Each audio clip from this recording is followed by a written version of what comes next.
Ok, muy buenas tardes. Estamos el día de hoy en fase 3 de nuestra residencia COVID. El día de hoy estamos con Iván Martínez y con Luis Canseco. El día de hoy estamos para hablar precisamente acerca de uno de los proyectos que estamos desarrollando en la fase 3, que es un proyecto igual a CT, Arte, Ciencia y Tecnología, y en este caso tiene un enfoque hacia matemática, hacia lógica difusa.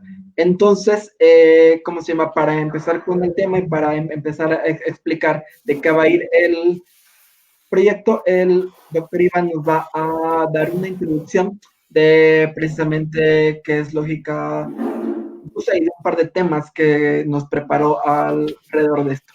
Bueno, sin más, les doy la palabra a Iván. ¿A qué va? Bueno, pues muchas gracias, Hugo. Hola, muchas gracias de nueva cuenta.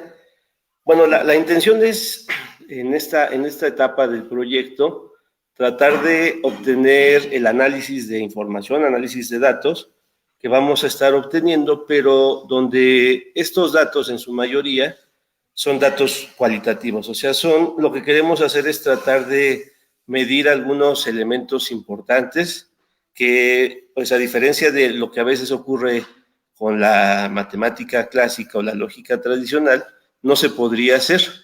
Teniendo como motivación lo anterior, entonces preparé algo muy breve, muy rápido, no son detalles muy técnicos, más bien es tratar de establecer una idea general de cuál sería el objetivo y por qué podría ser útil el trabajar con este tipo de conjuntos y en general con las ideas de lógica difusa.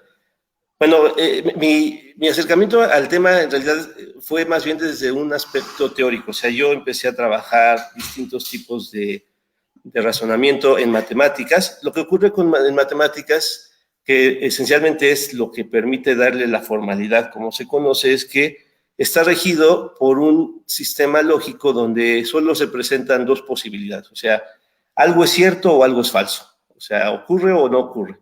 Y entonces a partir de esa noción de 0 o 1, de falso o verdadero, es que podemos empezar a formalizar pues muchas de los elementos que al final hacen que las matemáticas, en general las ciencias exactas, pudieran tener una validez, incluso una validez lógica adecuada. Sin embargo, pues hay muchos problemas para los cuales el tratar de pensar de esta forma es muy complicado, es decir, hay situaciones donde esta noción de pensar en blanco y negro o pensar en sí y no se escapa de la posibilidad de poderlo explicar mejor. Entonces, por ejemplo, encontré esta frase, de hecho, ha sido una buena experiencia también en lo personal porque pues yo me he empezado a adentrar en el estudio y en la aplicación de varios de los elementos que ciertamente yo solo los había abordado desde un enfoque más teórico, pero que definitivamente tienen muchas aplicaciones e incluso aplicaciones en algunas áreas distintas a las aplicaciones donde regularmente se pueden utilizar. Por ejemplo, esta frase que me encontré, yo creo que resume de una manera muy clara lo que quiero platicarles rápidamente. Este personaje que aparece aquí, que es Herbert Asimov, de hecho es un economista, es un economista muy reconocido, pero que se interesó, por ejemplo, en estudiar el comportamiento de distintos procesos de razonamiento del ser humano. Es decir, cuando tratamos de entender cómo pensamos o por qué pensamos de cierta forma, muchas veces podemos encontrarnos con sorpresas muy interesantes. A veces uno trata, por ejemplo, sobre todo en la actualidad, de lograr que una computadora pueda pensar como un ser humano. Pero también está la situación opuesta.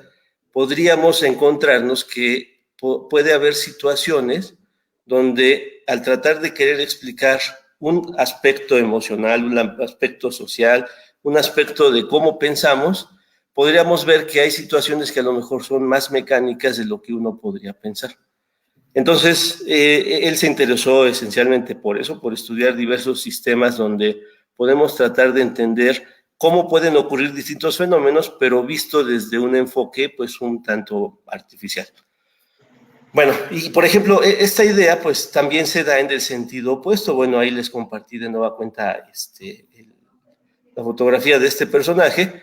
Y por ejemplo, también aparecen otros personajes que no son matemáticos, de hecho son, por ejemplo, gente especializada en el área de la psicología, donde se han interesado por tratar de entender o de explicar distintos fenómenos usando modelos matemáticos. Aparecen trabajos de estos dos personajes que aparecen a la derecha, Donald Price y James Barrett, donde tratan de explicar, por ejemplo, o de identificar modelos que expliquen fenómenos que son interesantes para el área de la psicología, o que podría ser, por ejemplo, las emociones, algo como lo que actualmente se denomina inteligencia emocional. Y del lado inferior les puse en particular el nombre de uno de los personajes, que es Eitaru Masuyama, pero de hecho se tendría que hablar de manera más amplia, pues por los trabajos que han hecho la Escuela de Psicología en Japón. Desde las últimas décadas ellos también se han interesado por tratar de entender cómo funciona el cerebro humano. Y eso podría tener una justificación muy clara porque, bueno, primero por cuestiones de entender cómo pensamos y cómo actuamos, sería bueno saber o tener una forma, un modelo que nos diga eso. Pero en los japoneses también tiene relevancia por el hecho de que pues ellos han sido precursores del desarrollo tecnológico. Y la inteligencia artificial, por ejemplo, lo que busca es tratar de lograr que una máquina pueda llegar a pensar como piensan los seres humanos. Entonces, eso podría explicar por qué la investigación en la escuela japonesa es de suma relevancia. Ahora, ¿qué podemos decir entonces de los conjuntos difusos? ¿Qué son o para qué sirven? Bueno, esencialmente, hay una frase que encontré de Sade, que es el que aparece en la fotografía. Él fue el fundador o el que desarrolló la lógica difusa, en particular los conjuntos difusos, y él lo resumía en la siguiente frase. Dice: lógica clásica es como una persona que va a una fiesta vistiendo una camisa negra o un saco negro, tiene una playera blanca, zapatos de un tipo, etcétera. O sea, es muy preciso, ¿no? O sea, tienes una representación así muy específica de cómo va vestida la persona que está vistiendo.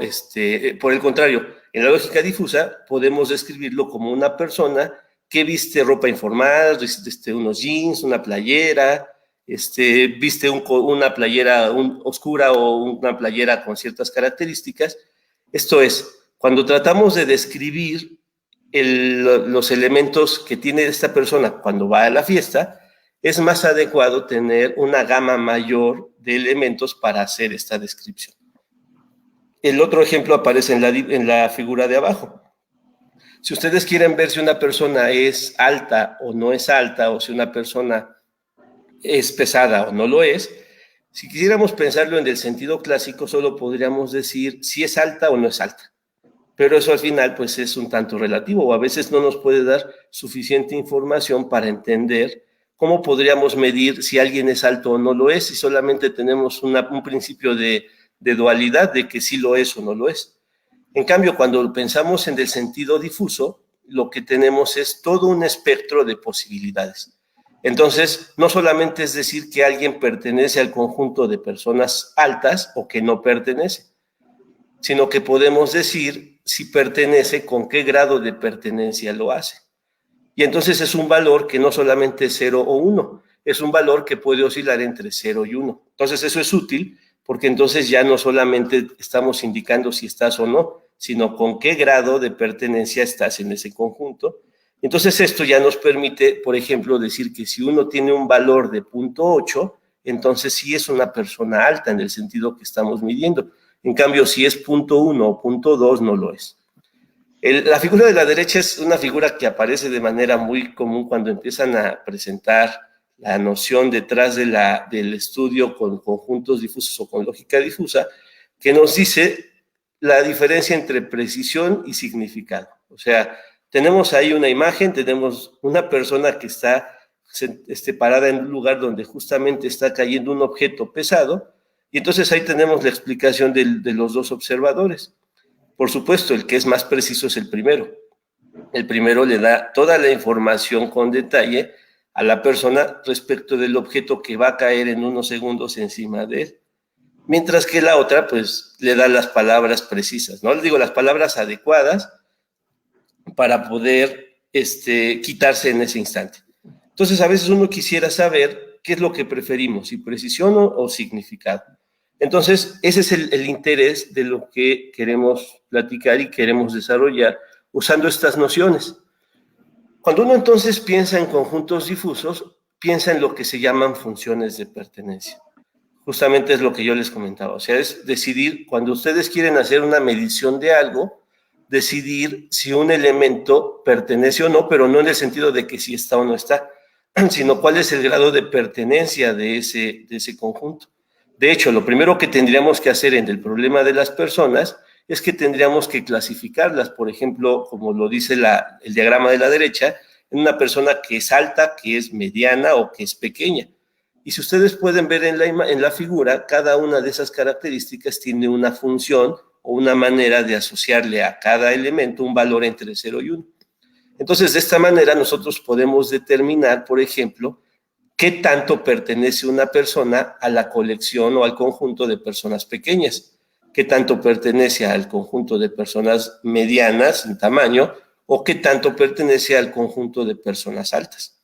Y entonces, con este tipo de mediciones podemos, de una manera más clara, identificar el grado de pertenencia y al final ver si alguien cumple o no con cierta característica. Y la imagen que les puse abajo es esencialmente una idea de cómo podemos nosotros pensar en utilizar esto para resolver problemas. Hay muchos sistemas difusos que se emplean en la actualidad. De hecho, hay muchas áreas donde el hecho de tener que trabajar con este tipo de información, donde no solamente tenemos que ser precisos entre si algo ocurre o no, sino que tenemos que manejar distintos grados, hace que el uso de estas herramientas se pueda aplicar pues en distintos problemas, por ejemplo, cuando queremos medir el nivel de satisfacción de una persona, cuando queremos medir, por ejemplo, las características que debe tener un elemento en algún proceso, cuando incluso nosotros queremos utilizar un aparato como una lavadora que nos dice que está basada en lógica difusa, cuando ustedes tienen que determinar las características que deben de elegir para la carga de ropa que van a lavar, ustedes tienen que elegir entre muy sucia, medianamente sucia, extremadamente sucia, si es una carga pequeña o si es una carga grande, y a partir de toda la información que nosotros manualmente introducimos, es que podemos obtener un resultado. Entonces, esa es la idea que se ve en la imagen de abajo. O sea, nosotros tenemos que identificar qué queremos medir. Entonces, tenemos que hacer mediciones y obtener con esas mediciones alguna información. Tenemos que buscar una manera de codificar esa información para poderla manipular en lo que ahí se ve como una caja negra. Tenemos que hacer ahí un análisis de la información. Ahí es donde entra pues la parte formal de tener que hacer operaciones que nos indiquen si un valor cumple tal o cual cosa, etcétera, etcétera. Y ya después de hacer todo el proceso tenemos que llegar a un resultado. O sea, finalmente la información nos tiene que permitir resolver o responder algo. Y esa sería la parte de la derecha. ¿Por qué nos interesaría entonces pensar en una situación como esta? Porque nuestro objetivo es, por ejemplo, tratar de analizar información que corresponda a datos o a características que serían difíciles de cuantificar en el sentido de decir si alguien lo cumple o no. Como por ejemplo el hecho de estar contento. O sea, si le preguntas a una persona si está contenta o no lo está, sería muy complicado poder determinar si sí lo está o no lo está, simplemente pues decidiendo con dos posibles valores. En cambio, lo que podemos hacer es tratar de regular o de medir esas características emocionales con funciones de este estilo. Y esto no es algo nuevo, de hecho, desde hace ya muchos años se han dado cuenta varios especialistas que el uso de herramientas usando conjuntos difusos, usando redes neuronales, puede ser muy útil para tratar de estudiar y entender distintas emociones. Por ejemplo, la figura que les pongo arriba son funciones de pertenencia o histogramas relacionadas con un aspecto de emotividad. El de abajo también, nada más que está representado con colores, y entonces eso hace más fácil el análisis. Incluso ahí, si se fijan en la figura de abajo, indica si algo es muy negativo, demasiado, medianamente negativo, es neutro, es positivo, porque muchas veces cuando nos pueden preguntar por nuestro estado de ánimo o nuestro estado de salud o emocional, nosotros quisiéramos tener distintos valores y decidir de entre todos ellos con cuál nos identificamos más. Muchas encuestas, y de hecho sería esa una idea de lo que queremos hacer, están basadas en eso. O sea, no solamente te preguntan si estás bien o mal o si te satisfizo alguna actividad o no, sino que te dicen de 1 a 10 cómo calificarías esa actividad. En grado derecho justamente lo que se hace es eso. En inteligencia emocional ya es desde hace muchos años muy utilizado pues la idea o muy utilizada la idea de que podemos modelar los distintos estados de ánimo y entonces podemos tratar de identificar mediante este tipo de graduaciones si algo se cumple o no se cumple y en qué grado. Bueno, entonces el objetivo es ese, ¿no? Esencialmente una parte es esa, o sea, quisiéramos nosotros trabajar con elementos que no podemos decidir si cumplen o se cumple o no la propiedad, pero sí podemos o quisiéramos hacerlo en un análisis gradual. Por ejemplo, esto de una manera interesante, o al menos para mí lo fue cuando lo empecé a revisar, es que no es algo aislado a el trabajo en las artes. O sea, hay gente especializada en las artes que ha encontrado en este tipo de modelos una herramienta muy útil para tratar de estudiar o de modelar fenómenos que en principio podrían parecer ajenos a todo lo que les acabo de platicar. El hecho de tratar de analizar, por ejemplo, una teoría del color o hacer un estudio de la graduación de los distintos colores, hay artículos donde lo hacen usando modelos de lógica difusa y de conjuntos difusos. Hay otros ejercicios donde lo que hacen es medir, como les mencionaba, algunos aspectos relacionados con la psicología o con las ciencias sociales, donde resulta muy útil modelar con este tipo de elementos. E incluso, bueno, no lo mencioné aquí, pero, no, sí, en el diagrama que se ve ahí, hay un ejercicio donde tratan de hacer lo mismo, pero con un resultado acústico, es decir, ver cómo podemos nosotros identificar elementos que tendrían que relacionarse, por ejemplo, con un dibujo o con una imagen, y ver cómo eso lo podemos, después de analizar y decodificar, transformar en una obra musical. Entonces, esa sería la idea de la fusificación que les quería presentar. Nosotros tenemos que identificar cosas que queremos medir, entonces tendremos que buscar la forma adecuada de medir esos elementos. Entonces, para ello hay funciones ya desarrolladas por gente especializada que nos indica cuáles serían las funciones de pertenencia adecuadas. Habrá que meter esa información en una máquina negra, o sea, tratar de empezar a analizarla, y lo que queremos es un resultado final. O sea, queremos que después de todo el proceso, lo que hayamos obtenido se pueda transformar en algo. Y entonces ese es el plan a seguir, pero si gustan, dejo de compartir y ahorita me detengo en esta parte. Va, que va. Está bien, es muy interesante eso que mencionas, Iván. De hecho, hay una pieza de un compositor que se llama Debussy. No me acuerdo si se llama Sobre las olas o Sobre las olas, es la versión mexicana inspirada en esa pieza de Debussy, pero es una pieza que tiene que ver con el mar, precisamente, y lo que hace es que, de acuerdo a un desarrollo matemático que él encuentra del mar, desglosa una estructura armónica en notas que por medio de armónicos compone una pieza que es el mar, ¿no? Que tiene la misma estructura matemática que el mar. Y escuchas la pieza y escuchas el mar, o sea, de verdad, sí tiene una estructura un tanto Fibonacci, ¿no? La pieza, y armónicamente realmente da esta sensación que nos decías, ¿no? Sí, resulta interesante. Es que a veces uno se encuentra con las dos caras de la moneda, ¿no? O sea, uno empieza a tratar de querer construir algo siguiendo ciertos patrones y entonces logra esa armonía a la que haces mención. También pasa al revés, ¿no? Uno cuando empieza a tratar de explicar o entender un fenómeno, se da cuenta que la naturaleza y distintos fenómenos físicos cumplen con una armonía que uno podría haber pensado que fue diseñada de manera específica para que así ocurra. Claro, Sí, sí, sí. claro. Y bueno, en este momento me gustaría platicar acerca de precisamente cómo es que vamos a hacer la recolección de datos. Acá, Luis, no sé si quieras tú también compartirnos algo antes de empezar precisamente con esta parte. Pues no, realmente, pues decirles, ¿no? A todos que pues esta parte de la fase y esta etapa más enfocada en la parte matemática con Iván y todo, pues igual va a estar muy interesante. Creo que lo padres van a ser como todos estos datos que hemos estado recopilando de los audios y de otras cosas que también se vienen por acá. Entonces, no, por mí no hay ningún problema. Vamos, Ah, pasamos a lo siguiente y ok. creo que sí, Antes ya de tenemos pasar a ahí. esa parte, a comunicar precisamente cómo vamos a medir, voy a leer un par de comentarios de el público y preguntas al respecto precisamente de lo que nos acaba de exponer Iván, ¿no?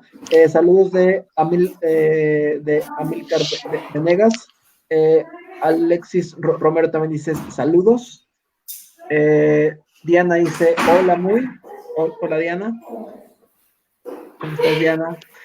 Isis Sarasau, muy interesante, saludos. ¿Cómo se llama? Zafaera dice muy bien, muchas gracias. Tito Campos dice, qué interesante perspectiva de la lógica. Muchas gracias, Tito. Alex dice, arriba muy, muchas gracias. L. Santos dice, saludos. Luis Flores dice, saludos a la banda del Muy. Saludos, Luis. Ditza Ariale dice, qué interesantes. Saludos. Saludos, Ditza. Martín dice, muy interesantes. Saludos. Después, Alan Aguilar también nos manda saludos. José Luis también nos manda saludos. Antonio dice, excelente como siempre. Muchas gracias, Antonio. José Luis Nieva dice, ¿qué se considera difuso en estos estudios temas? Bueno, esta pregunta yo creo que va para Iván. Bueno, ahorita que empecemos a platicar un poco más sobre la idea del proyecto, vamos a ver que mucho más de lo que podríamos pensar. De hecho, lo que tratamos de hacer es tratar de medir cosas que pues, generalmente son difíciles de cuantificar y que finalmente cuando nosotros las queremos estudiar, lo ideal sería hacerlo. Por ejemplo, las emociones. Finalmente el estado de ánimo de una persona pues tiene distintos posibles valores y ahí no sería tan simple, por ejemplo, decidir si alguien está feliz o está triste. Quisiéramos tener una posibilidad de poder medir distintos valores para ese estado de ánimo. Y eso también tiene relación con lo que después pues Luis nos podría platicar, que es, por ejemplo, el uso de los colores en las obras artísticas. O sea, también el distinto tipo de color azul hace que la obra sea diferente. Entonces, ese es el tipo de elementos difusos que quisiéramos analizar, cuestiones como los estados de ánimo, cuestiones como estados afectivos, cuestiones como qué tan optimista uno podría ser, dadas las circunstancias. Entonces, todas esos valores cualitativos quisiéramos o los pretendemos tratar de llevar a un estudio usando estas funciones de pertenencia. Belleza, igual, ¿no? Belleza podría ser uno de los elementos que se podrían medir. Pamela nos dice, qué increíble que busquen y le den una narrativa distinta a los sistemas y análisis de datos. Muchas gracias, Pamela. José Luis Nieva nos pregunta también, ¿qué métodos usan para poder hacer más precisos sus resultados? Cuando uno trabaja en particular con conjuntos difusos, ahí sí es importante, en muchos casos, la experiencia. O sea, al final sí tenemos que tener elementos que nos permitan decidir el comportamiento de un fenómeno de una o de otra forma. Entonces, claro, por ese motivo, como comentaba en algún momento, pues lo que vamos a hacer es recurrir a resultados que ya estén probados, que ya estén utilizados, y entonces más bien adaptarlos de acuerdo a las condiciones que se quieren establecer. Pero Claro. sí, esencialmente en este tipo de análisis siempre es importante tener al final un elemento que nos dicte cómo establecer la caracterización de las propiedades y el estudio formal con las funciones. Sí, no, y esto va acerca como de tener también un estudio estadístico, ¿no? Si tienes, digo, mucho más datos y un comportamiento, puedes establecer mucho más fácil, ¿no? Los parámetros. Bueno, Tito dice, wow, es como ver los sentimientos expresados a través de las matemáticas. Muchas gracias por el comentario, Tito. Miranda pregunta, ¿qué tan difícil es medir o analizar datos que no son matemáticos? Yo creo que sí es sumamente complicado. De hecho, cuando se estudian datos cuantitativos, digo, a veces uno podría pensar que hacer operaciones o analizar funciones es complicado, pero cuando uno ve que tratar de estudiar datos cualitativos es más complicado que eso, entonces ya a veces se identifica que la dificultad va más allá del aspecto analítico. Por ejemplo, simplemente cuando uno quiere obtener datos cualitativos, uno tiene que decidir cómo recolectarlos.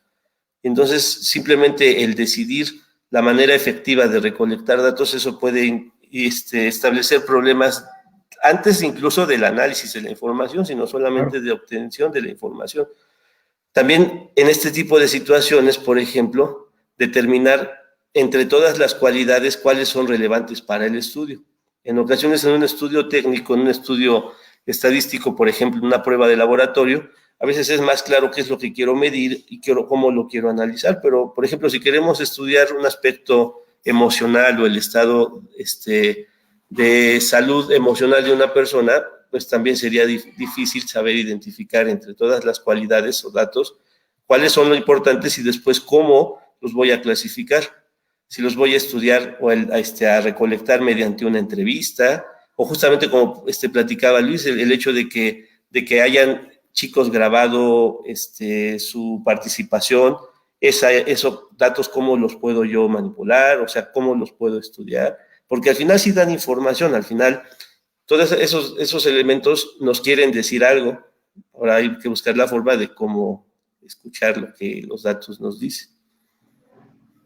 Acá va. Alexis pregunta, ¿qué tan precisas llegan a ser sus mediciones? Depende, esencialmente sí depende de la manera en la cual se diseñan los modelos. Lo que uno busca es manejar ese grado de precisión de tal manera que la posibilidad de que el dato o la interpretación no sea la adecuada sea de la menor cantidad posible.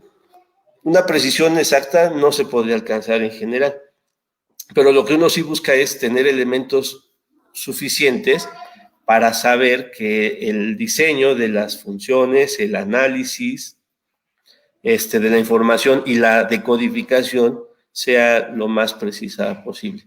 Sí hay estudios, de hecho, sí, cuando uno ya estudia de manera formal la lógica difusa o en general distintas variedades de razonamiento, sí hay forma de tratar de determinar ese grado de precisión o grado de error.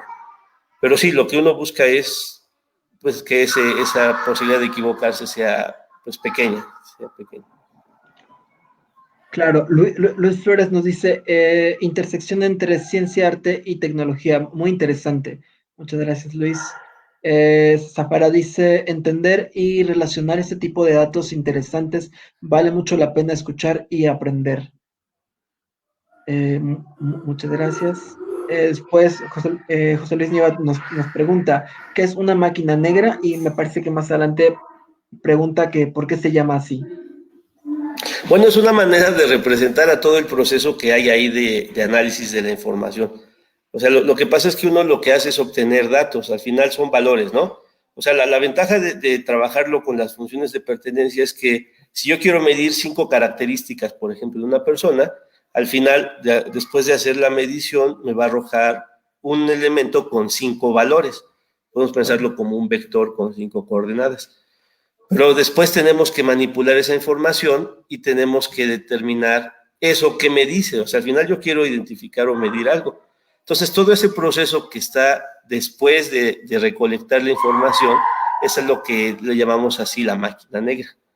Por ejemplo, lo que actualmente se hace, y es esencialmente algo de lo que se quisiera hacer, es que ese proceso sea que nosotros decimos a un programa, por ejemplo MATLAB, cuáles son nuestras funciones de pertenencia, le arrojemos los datos, le digamos cómo quisiéramos que la información se decodificara, y entonces todo el proceso de cálculos y demás lo va a hacer una computadora para darnos un resultado. En ese caso, la máquina negra sería pues ese proceso que vamos a hacer con el programa de la computadora.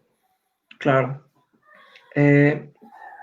Tito nos dice, sería muy interesante ver la interpretación de la armonía en gráficos.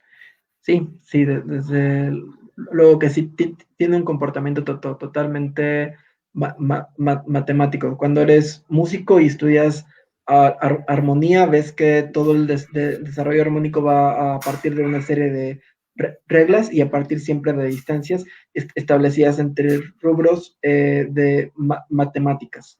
Silvia Cordero dice, saludos Silvia. Alberto Vázquez López dice, qué interesante forma de usar el análisis de datos y sistemas en proyectos ACT, estudiar la relativa pertenencia desde puntos objetivos y subjetivos, como en todas sus transmisiones, usan temas que parecen aislados y logran demostrar la correlación que existe. Felicidades. Muchísimas gracias Alberto. Justo es precisamente, el espíritu de los proyectos ACT, ¿no? Y de los procesos antidisciplinarios y transdisciplinarios que utiliza el MUI. Es contrastar esferas de conocimiento que parecen aisladas, que parece que nada tienen que ver, precisamente para hacer análisis más holísticos o más profundos de las cosas, ¿no? En lo personal creo que esta es una tendencia a nivel mundial y cada vez va a ser más común que los perfiles sean perfiles transdisciplinarios, porque tienen mucha más lógica, ¿no? Si te pones a pensar en estos perfiles que vienen de dos esferas de conocimiento, son súper perfiles, ¿no? Casi todos los profesionistas que acuñaron dos esferas de conocimiento que parece que nada tenían que ver, son perfiles súper demandados en el mercado, porque precisamente esos híbridos generan esferas muy interesantes. Y bueno, me gustaría presentar en este momento precisamente uno de los primeros prototipos, pero es como uno de los primeros prototipos que hemos empezado a hacer precisamente para que a partir precisamente de la exploración formal, a partir del gesto, a partir de pedir a las personas datos cualitativos, podemos comenzar a aplicar precisamente lógica difusa a su medición. ¿Vale? Entonces les voy a compartir pantalla. De hecho, ya compartí pantalla, nada más es que ahí está. Estos son de los primeritos ejercicios que hemos realizado. Precisamente en este ejercicio que está acá, es lo que busca, es, ¿cómo se llama? Medir durante el COVID cuál fue tu estado emocional dividido en 4 fases, ¿no? Se le dio precisamente a diferentes personas y lo que se buscaba es que cada persona generara un código, ¿no? Desde luego que este es un prototipo y cuando vayamos a realizar el análisis bien, entre nosotros, entre los que estamos, Iván, Luis y yo, estableceremos o le ayudaremos a las personas que reciban estas tarjetas para generar su medición, para que generen una nomenclatura que nosotros seamos capaces de, ¿cómo se llama?, de cuantificar, ¿no? En este caso, la primera persona hizo una nomenclatura por medio de colores. El rojo es más ansiedad, el verde es un poco más de una emoción más positiva. La segunda persona midió la ansiedad nada más, ¿no? Y la plasmó quemando el papel, lo cual se me hace un gesto muy interesante, ¿no? Es como en el periodo del impresionismo abstracto en donde la gente buscaba comunicar emociones y se dieron cuenta que precisamente con formas figurativas era imposible de comunicar estas cosas que estaban dentro del ser humano. Entonces, precisamente con otro tipo de gestos, con otro tipo de experimentación formal sobre la imagen, fue que comenzaron a comunicar todas estas cosas. Y este ejercicio es muy interesante, ¿no? Porque está comunicando la ansiedad, precisamente con el gesto de entre más quemado el papel, más ansiedad vivió, ¿no? Estas fases están divididas desde que empezó la pandemia hasta este momento, ¿no? En este caso que está aquí abajo lo hizo con tinta china, ¿no? Después, el siguiente prototipo que se hizo fue, bueno, acá tenemos otra imagen para que se vea un poquito mejor. El otro ejercicio fue este, ¿no? Este fue un ejercicio que hice yo, en donde plasmé precisamente el uso de mi tiempo durante la pandemia, ¿no? En este caso, por ejemplo, mi tiempo de estudio, en donde lo clasifiqué, estudio durante la mañana, estudio durante la tarde y estudio durante la noche, de las tres cosas que estoy aprendiendo en este momento, ¿no? Y después a otra persona le compartimos ¿no? Para que nos compartiera precisamente cuáles habían sido, en escala de 1 al 10, cuál había sido su estado emocional durante una semana. Entonces nos dio precisamente esta información. Cada uno de los colores tiene una nomenclatura que representa diferentes cosas. Las mismas formas también están comunicando matices a estos estados de ánimo que esta persona tuvo durante una semana, ¿no? Es, ¿cómo se llama? Un poco de los ejercicios precisamente que queremos abordar en este momento. Desde luego que son unos primeros prototipos de cómo nos gustaría hacer las mediciones, ¿no? Son prototipos precisamente que exploran simplemente el gesto. Por ahí teníamos una pregunta de Isis, que preguntaba, gracias por compartir los resultados de sus estudios, muy interesantes.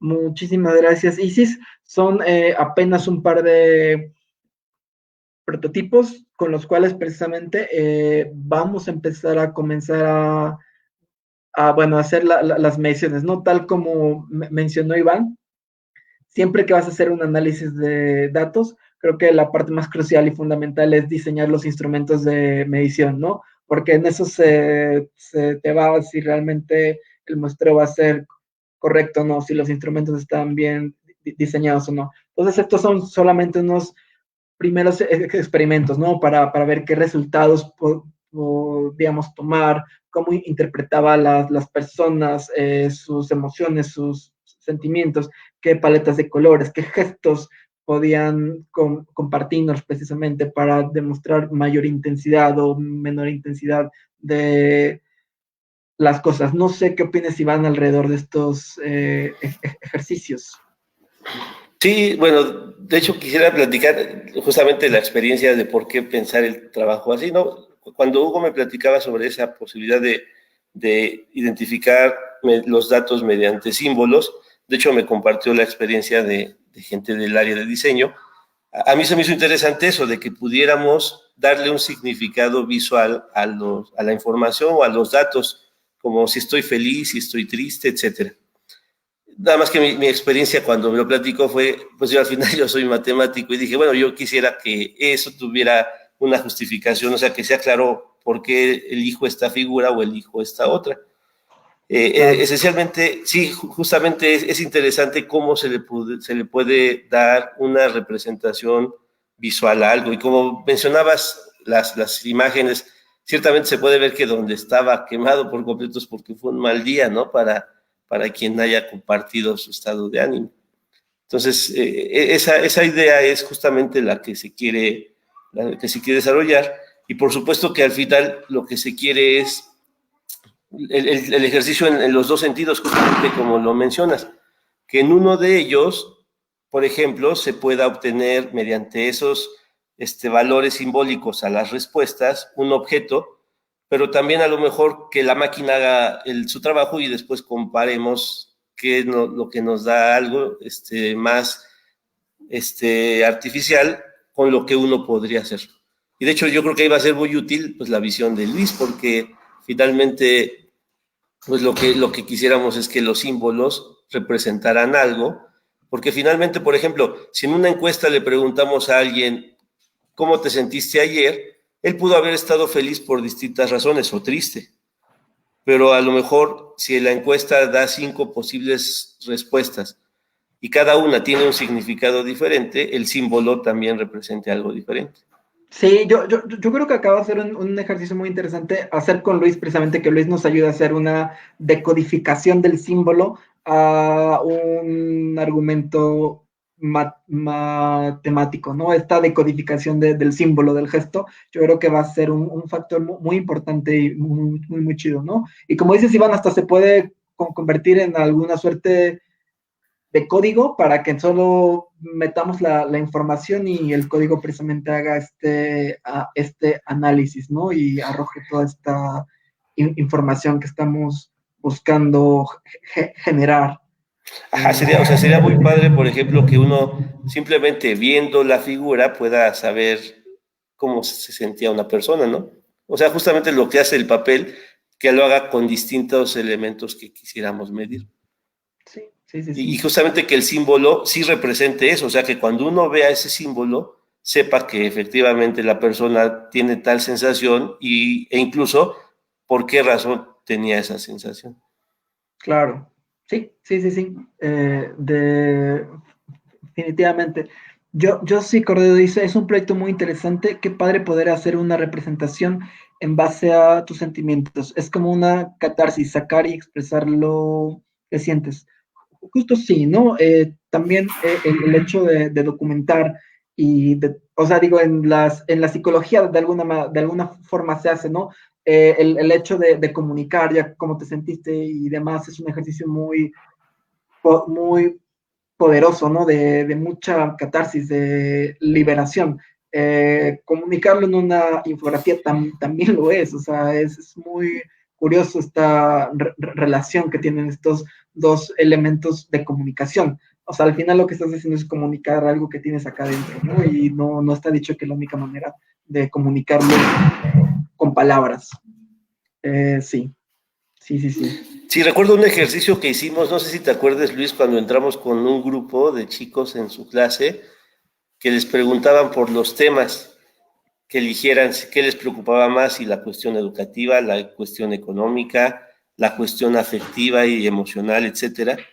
Y a mí me causó mucha sorpresa que la mayoría de los chicos, y yo creo que ese es un sentir global, se interesó más por el aspecto emotivo, por el aspecto de las emociones. Sí, claro, era un aspecto muy personal, ¿no? ¿Ya está? Sí, ¿no? Entonces, era un aspecto, era un ejercicio muy padre ver a todos los chicos cómo pensaban, porque al fin y al cabo nosotros teníamos como una interpretación de qué era lo que pensábamos que tenían, ¿no? Pero al momento que iban ellos desarrollando las preguntas y iban contestándolas, pues íbamos viendo que cada uno tenía un sentimiento muy personal, ¿no? Y que encontraba una forma distinta de cómo sacar esa catarsis, ¿no? Y generar como esta forma de pues tratar de curarse, ¿no? Entonces, es muy padre como esta parte del proyecto de cómo vamos a generar toda esta simbología como tipo, como si fueran una especie de alegorías y esto que en lo personal me apasiona bastante poder llegar a apoyarles en esa parte, ¿no? La parte de pues más visual en ese sentido y darle un peso científico, que eso es padrísimo, ¿no? Como generar toda esta conciencia de que, bueno, ya lo vieron en todos los comentarios. Creo que es muy padre que el público esté interactuando y que esté generando estas reflexiones, ¿no? De lo que quieren. Justo sí. Me parece que hay un comentario más de Alberto Vázquez que dice, tan solo los gráficos de control y los instrumentos de medición o indicadores ya son muy expresivos. Concentrando todas las tarjetas ya sería una obra significativa. Pues sí, o sea, en realidad sí. Bueno, se trata digo, en este momento les estamos compartiendo la primera fasecita, es como una primera fase. Yo creo que ni siquiera puede ser llamada una primera fase esto, ¿no? De precisamente el desarrollo de este proyecto que estamos haciendo. Nosotros nos vamos a ver offline un par de veces más. Vamos a desarrollar un prototipo más en forma con estos resultados que estamos obteniendo y demás. Y sí, muy seguramente estos registros ya visuales de las tarjetas, como bien dijo Iván, comunican de manera muy instantánea el sentir de la gente, ¿no? Son muy transparentes, muy sinceros. Creo que está muy padre eso. Por ahí creo que hay un último comentario de Josie Cordero. Dice, es genial poder hacerlo en base a figuras, colores y símbolos. Aparte es relajante. Sí, yo creo que estas nomenclaturas son muy inmediatas, ¿no? Mucho precisamente de los procesos de comunicación humanos actuales se basan a partir de la síntesis del símbolo, ¿no? Al inicio de los tiempos, cuando el ser humano se intentaba comunicar antes de que existiera el lenguaje, me pareció que se comunicaban por señas, ¿no? Y era una suerte de símbolo. Luego por estos dibujos rupestres y demás, ¿no? En algún punto se estableció una serie de iconos que al pronunciarlo por la palabra iban a significar algo, y luego se creó la sintaxis, ¿no? Esta suerte de iconos en un orden daban una narrativa y comunicaban un mensaje de manera concreta. Pues vale, en los símbolos igual, ¿no? Tal como cuando analizas una imagen, que analizas todo el orden simbólico y cómo estos símbolos se comunican y dialogan entre sí. Va a ser muy interesante con estas tarjetas igual, analizar estos símbolos, este gesto, este nivel iconográfico y en su conjunto infográfico, cómo nos están comunicando cosas. Sí, de acuerdo totalmente. Pues bueno, para cerrar la transmisión de hoy, no sé si quieran hacer algún comentario más, Luis, Iván, o bueno, si no, no, yo estaba muy clavado con esta parte de lo de los símbolos que tú decías, porque al final y al cabo tienes toda la razón, ¿no? Toda esta parte tan potente de los símbolos que al final tú puedes ver ciertos símbolos muy antiguos y siguen significando, ¿no? Si es, o sea, lo entiendes muy bien y puedes como captar esa idea, generar como esto, ¿no? Entonces, es muy interesante esta parte y muy vasta, ¿no? O sea, la parte de generar por medio de las emociones, por medio de los colores, por medio de los números, esta unión va a estar muy potente, ¿no? La parte visual. Justo, sí. Y Sí, sí, a mí, perdón. No, tú, No, sí, digo, también a mí me agrada mucho esa idea de ver cómo se puede representar visualmente lo que la persona esté pensando, sí, sin dejar de lado también la parte de la información, claro, porque sí. ciertamente una parte también importante va a ser estudiar estadísticamente la información.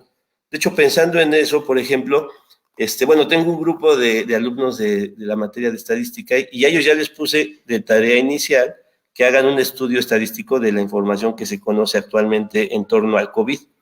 Entonces, va a ser curioso también ver cómo la representación visual, al final, también nos da información cuantitativa, o sea, ciertamente son datos cualitativos, son representaciones visuales, pero lo interesante es que también pues hay información que se puede manipular, o sea, son cosas que se pueden contar y cosas que se pueden medir, pero va a ser para mí muy interesante, yo creo que incluso más interesante la representación visual de lo que las personas piensan.